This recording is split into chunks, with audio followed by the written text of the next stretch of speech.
አሰላሙ አለይኩም።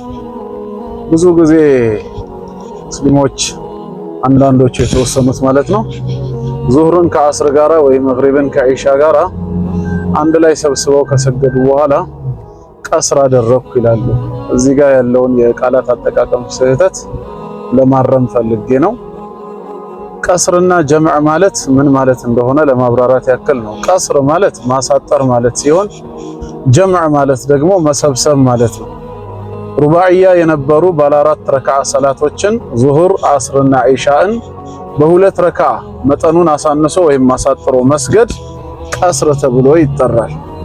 በተለያየ ወቅት ይሰገዱ የነበሩ ሁለት ሰላቶችን አንዱን ከአንደኛው ጋር በአንደኛው ወቅት ላይ አስቀድሞም ይሁን ወይም አዘግይቶ መስገዱ ጀምዕ ተብሎ ይጠራል።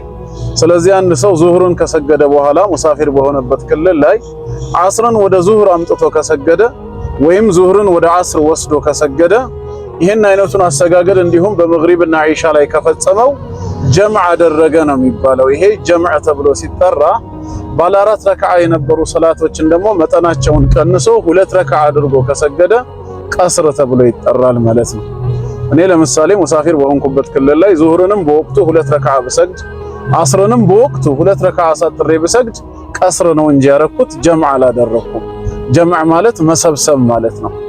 ሁለት ሰላቶችን በአንደኛው ወቅት ወይ ከፊት ወይ ከኋላ አስቀድሞና አዘግይቶ እና ይሄን የቃላት አጠቃቀም ለማረም ያክል ነው። ጀዛኩሙላሁ ኸይራ።